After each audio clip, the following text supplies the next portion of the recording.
আজকে আমরা জানব কোন নামাজ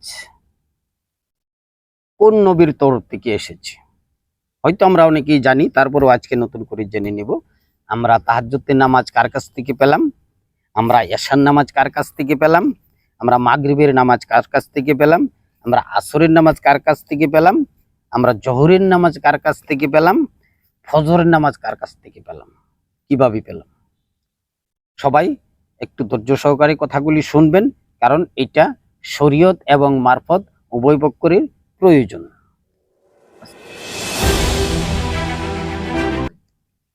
ধন্যবাদ আপনাকে, খুব সুন্দর একটা প্রশ্ন করেছেন। যে আমরা অনেকেই নামাজ পড়ি, অনেকেই মানে প্রত্যেকটা মুসলমান আমাদের নামাজ পড়া কর্তব্য। এবং এখানে পিসাবদের কথা উল্লেখ করেছেন যে পিসাবেরাও নামাজ পড়েন। কে কোন নামাজ পড়ে, কিভাবে পড়ে, কোন নামাজটা কার তরফ থেকে এসেছে, সেটা আজকে বিস্তারিত বলবো। আমরা যেহেতু এই সম্পর্কে অনেক ভিডিও রয়েছে ইউটিউবে, কিন্তু আমি একটু এটাকে ক্লিয়ার করে বলতে চাই যে কেন কিভাবে নামাজটা আমরা পেয়েছি। আমাদের ফজরের নামাজ আমরা জানি যে আমরা হযরত আদম আলাইহিস সালামের কাছ থেকে পেয়েছি, কিন্তু সেটা কিভাবে পেয়েছি। হযরত আদম আলাইহিস সালাম 2 রাকাত নামাজ কেন পড়েছিলেন?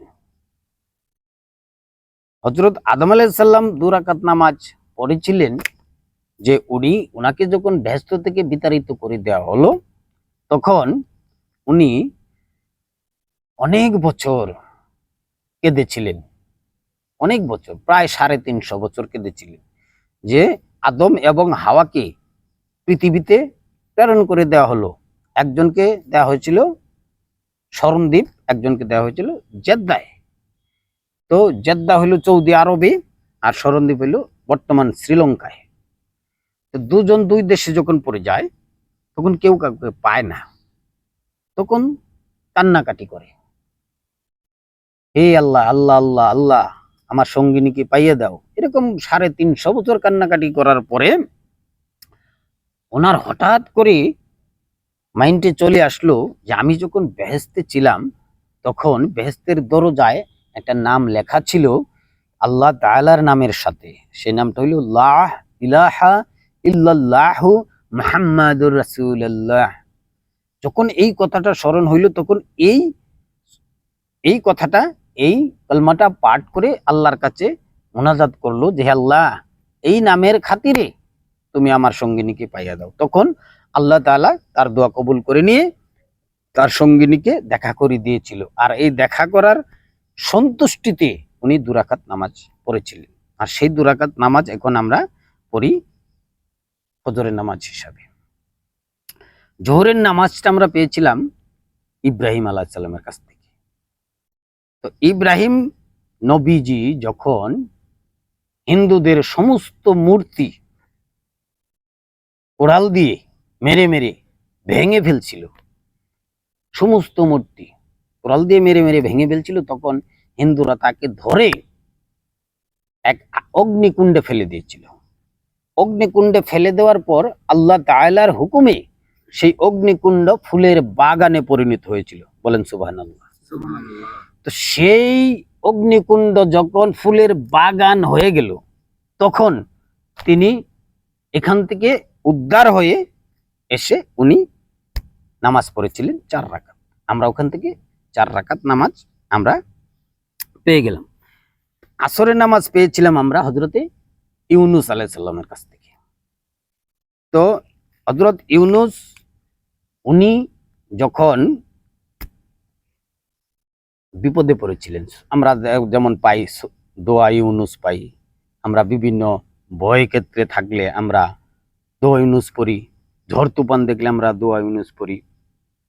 তখন ওই ইউনুস উনি একটা মারাত্মক বিপদে পড়ে যায়।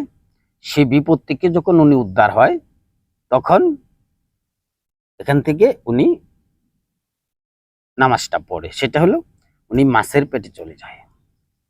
মাছের পেট থেকে, মাছ তো বিশাল বড় মাছ, যেমন আমরা তিমি মাছ দেখি বিশাল বড়, হাঙর মাছ বিশাল বড়, তারপর এটা কি কি বলে ডলফিন মাছ বিশাল বড়, এরকম বিশাল বড় মাছের পেটের ভিতরে যখন উনি চলে যায়, তখন ওইখান থেকে আল্লাহ তাআলা তাকে এই দোয়া উনি দান করেন। ওইখান থেকে উনি উদ্ধার হয়ে এসে তখন উনি এই আসরের নামাজটা উনি পড়েছিলেন, সেখান থেকে আমরা এই নামাজটা পেয়েছি। তো আমরা মাগরিবের নামাজটা পেয়েছি দাউদ আলাইহিস সালামের কাছ থেকে। তো আমরা দাউদ আলাইহিস সালামের মাগরিবের নামাজটা পেয়েছি কারণ এখান থেকে আমরা এটাকে 5 ওয়াক্ত নামাজের একটা সিরিয়ালে আমরা রেখে দিয়েছি, যেহেতু উনি সর্বপ্রথম এই মাগরিবের নামাজটা পড়েছিলেন। তো আমরা এশার নামাজ পেয়েছি হযরত মুসা আলাইহিস সালামের কাছ থেকে। যদিও আমরা এর আগে আমরা এই কথাগুলি শুনেছি, তারপরে আবার আমরা এই কথাগুলি পুনরায় শুদ্ধভাবে আমরা জেনে নিচ্ছি। তো মুসা আলাইহিস সালাম যখন ফেরাউনের সাথে যুদ্ধ করে যখন জয়লাভ করে তখন উনি এই নামাজটা পড়েছিলেন। আমরা এখান থেকে পেয়েছি এশার নামাজ। আমরা মূল পেয়েছি 5 ওয়াক্ত নামাজ। তাহলে আপনাদের বা আমারও একটা প্রশ্ন থাকতে পারে যে যে নবী সকল নবীর নবী, নবী মুহাম্মদ সাল্লাল্লাহু আলাইহি সাল্লাম, ওনার কাছ থেকে আমরা কি পেলাম? যেই নবীকে অনেক মারফতের লোকেরা বলে যে যে নবীকে সৃষ্টি না করলে পৃথিবীর কোনো কিছু সৃষ্টি হতো না, ওই নবীর কাছ থেকে আমরা কোন নামাজটা পেলাম? সেই নবী পক্ষ থেকে আমরা পেয়েছি এই যে 5 ওয়াক্ত নামাজটা একত্রিত করে উনি আমাদেরকে দিয়েছেন। আর ওনার পক্ষ থেকে আমরা পেয়েছি যে আমরা শুক্রবারে যে জুমার নামাজটা পড়ি এটা নিয়মিত পড়ার জন্য আমরা পেয়েছি। ওখানে আমরা 2 রাকাত নামাজ পড়ি 4 রাকাতের বদলে।